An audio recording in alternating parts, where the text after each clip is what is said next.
Welcome back, everybody, to another deep Mm. dive. Today we're going somewhere pretty interesting. We're gonna be unpacking Baby X, Oh, yeah. which is this AI project that's honestly kind of unsettling and really fascinating at the same time. I mean, imagine like a digital infant Right. that can learn and react just like a real baby, Yeah. like with facial expressions and emotions, maybe even like a A virtual tantrum. yeah, a virtual tantrum. We've got research papers, we've got articles, we even found some videos on this, and you guys sent in some pretty cool stuff too. So, Yeah. what we're going to try to do is break down exactly how Baby X works, who's behind it, and what it could mean for the future with AI. Yeah, it's really pushing the boundaries of what we thought possible with AI, I think. Right. And it's like we're not talking about Yeah. some like chatbot that's just pretending to have feelings. Like Right. this was developed at the Laboratory for Animate Technologies at the University of Auckland. Yeah. And the mind behind it is none other than Dr. Mark Sugar. And that's where the story gets really interesting. Dr. Sagar's background is actually in visual effects. So he worked on films like Avatar and King Kong, bringing those incredibly lifelike creatures to the big screen. So you're telling me the guy who made us believe that a giant gorilla could climb the Empire State Building Yeah, is now building AI that can feel? I mean, that's quite a leap. it is. It is. And it speaks to Dr. Sagar's overarching goal, I think. He's not just interested in creating realistic visuals. He wants to create machines that can actually understand and respond to human emotions. And there's a quote from him where he asks, "How can we teach machines to understand us emotionally?" And that seems to be the driving question behind Baby X. Okay, so we've got this like emotionally intelligent AI, but what does Baby X actually look like? I mean, is this like a super realistic baby on our screens? Well, you wouldn't mistake it for a real baby in a crib, but it's visually impressive. They used Unreal Engine, which is the software that powers those hyper-realistic video games these days. Hmm. But here's the detail I found most intriguing. Baby X is actually modeled after Dr. Sager's own daughter at 18 months old. Wait, so it's not just some like generic baby face, it's based on a real child. I mean, that adds a whole other layer of complexity to this, doesn't it? Absolutely. And the technology underneath that image is incredibly sophisticated. We're talking, biologically inspired neural networks. Um, these networks are designed to mimic, in a very simplified way, how the human brain works. And those networks are driven by advanced machine learning algorithms that allow Baby X to actually learn and adapt in real time. Okay, so it's learning, it's adapting, but how's it actually feeling? Right, right. Well, that's where the virtual nervous system comes in. The system controls Baby X's movements, its expressions, even things like breathing and heartbeat. It's all about making Baby X respond in a way that feels natural and even, lifelike. So this isn't just a cute face on a screen. It's like a complex system that's designed to mirror human emotional responses. It's no wonder people are kind of freaking out about this. Yeah, it's definitely pushing boundaries. Yeah. But let's step back for a moment and consider the why behind Baby X. Like, what's the purpose of building an AI that mimics a human infant? What are they trying to achieve here? Well, I think if we go back to Dr. Sagar's background in visual effects, there's a desire to create characters that feel real, that evoke an emotional response from the audience. So maybe Baby X is just an extension of that, Like he's saying, okay, we can create realistic visuals, but can we go deeper? Can we create machines that actually feel something? That's a compelling argument. And there's another layer to this. By mirroring human emotional development in Baby X, we might actually gain a better understanding of ourselves. It's almost like having a digital mirror reflecting back our own emotional complexities. Whoa, okay, so Baby X isn't just about building a better AI. It's about like unlocking the mysteries of human consciousness. It's a bold ambition for sure, Huh. but that seems to be the direction this research is heading. All right. I'm already feeling my brain getting stretched here. But let's shift gears for a moment and talk about practical applications. What are the real-world possibilities of this Baby X technology? I mean, what could it actually do? Well, that's where things get really exciting. The potential applications are vast, and some are already being explored. Let's start with education. Imagine AI tutors that can actually sense when a student is struggling and adapt their teaching style in real time to meet that student's individual needs. Okay. Now that's a game changer. We're talking about truly personalized education where the AI can actually empathize with the student's learning process. Exactly. And it's not just education. Think about therapy. Mhm. What if we had virtual therapists that could offer empathy and personalized support for individuals dealing with conditions like anxiety or autism? This could be especially beneficial for people who might find it difficult to connect with human therapists. And I bet we could find some incredible applications in healthcare as well, right? Definitely. One area that's already being explored is using this technology to create simulated clinical scenarios for healthcare professionals. It's like a flight simulator, but for doctors and nurses. Yeah. They can practice complex procedures and hone their skills in a safe and controlled environment. So Baby X could revolutionize how we train the next generation of healthcare workers. I mean, that's incredible. But it feels like this goes beyond specific fields. Isn't this also a testbed for developing more emotionally intelligent AI in general? That's a crucial point. Baby X isn't just a single project.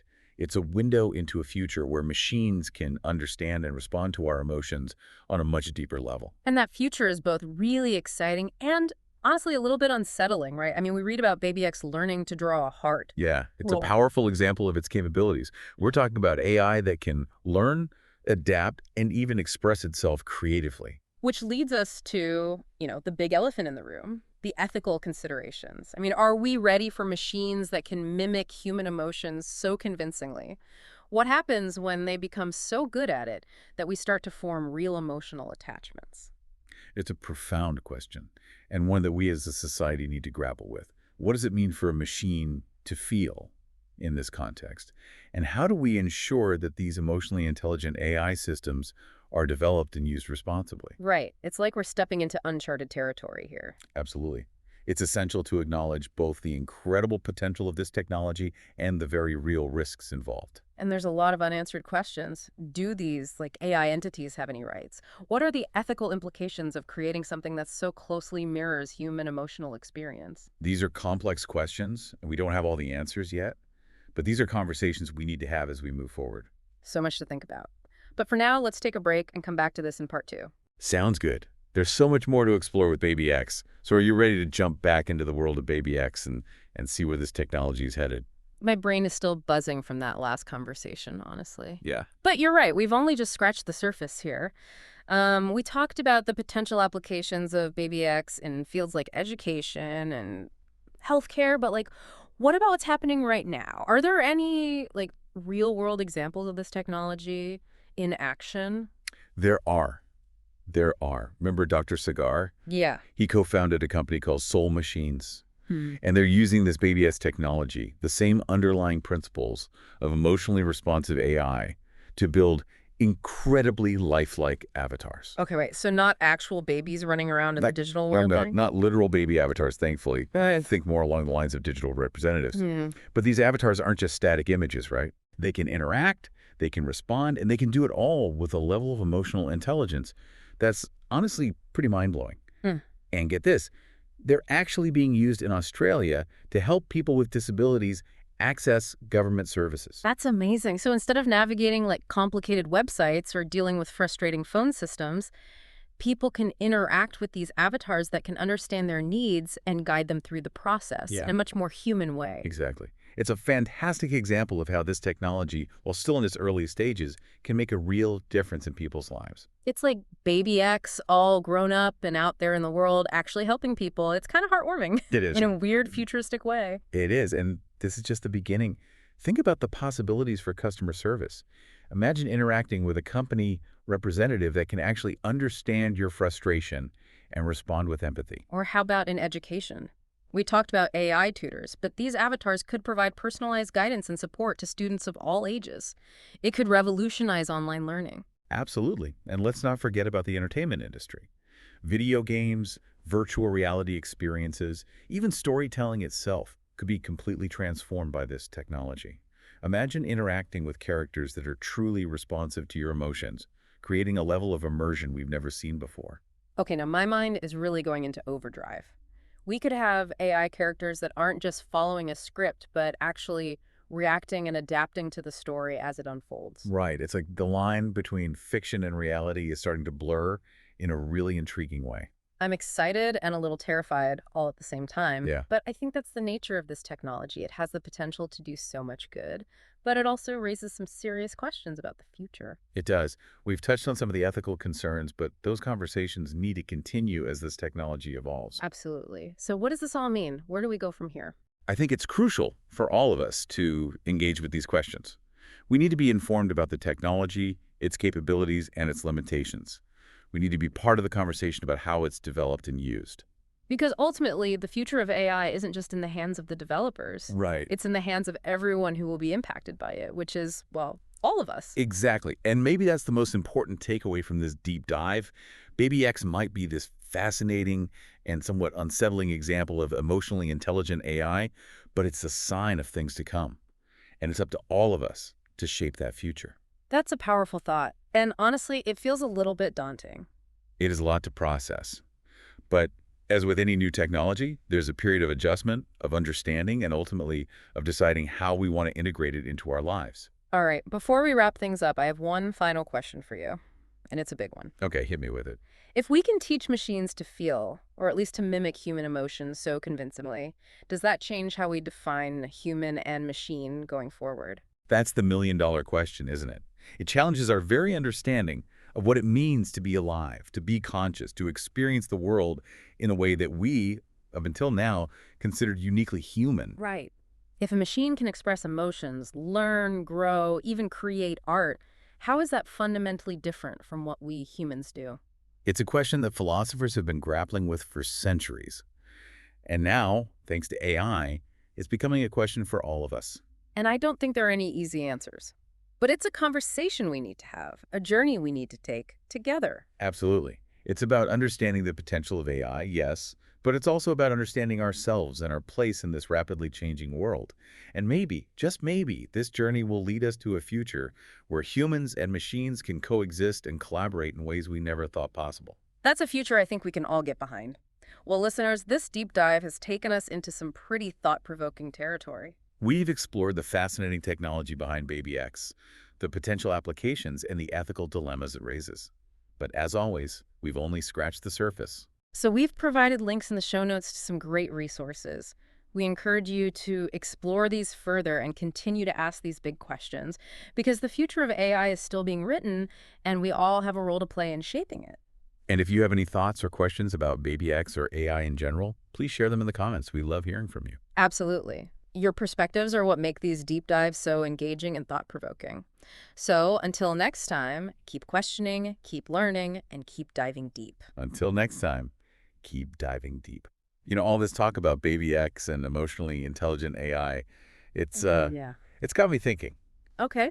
Well, we've been focusing on like the big, mind-blowing possibilities Right. like AI tutors and virtual therapists, these incredible avatars. Yeah. But what about the smaller, everyday ways that this technology could impact our lives? Okay, give me an example. Like, what are you thinking? Well, think about our devices. Okay. Our phones, our smart speakers, our cars. Yeah. What if they could actually understand our emotional state Yeah. and respond accordingly? So you're saying like my phone could sense that I'm stressed out and then suggest like a meditation app. Yeah, Or my car could tell I'm getting drowsy and be like, hey, pull over. exactly. Yeah. Or it might even adjust the music or the lighting in the car to help create a more calming environment. Yeah. It's about creating a world where technology is not just functional, but actually empathetic to our needs. I mean, that's a really interesting thought. It's almost like having a digital companion that's like attuned to our emotional well-being. Yeah.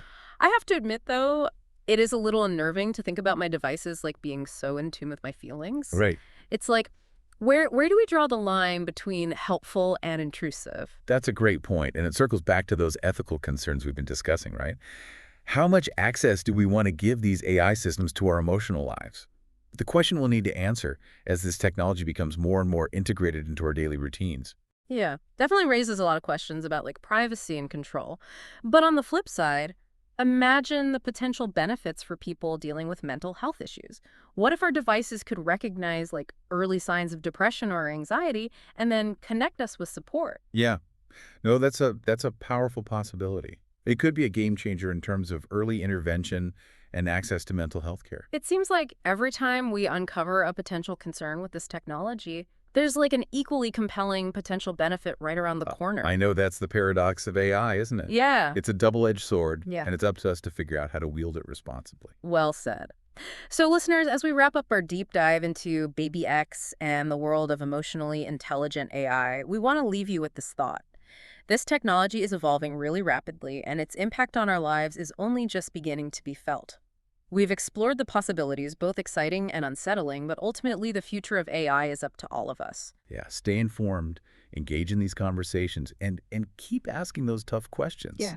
Because the choices we make today are going to shape the world of tomorrow. And hey, if you're as fascinated by this topic as we are, we've got a ton of resources in the show notes. So delve deeper, explore different perspectives, and keep those brain gears turning. Until next time, keep diving deep. See you next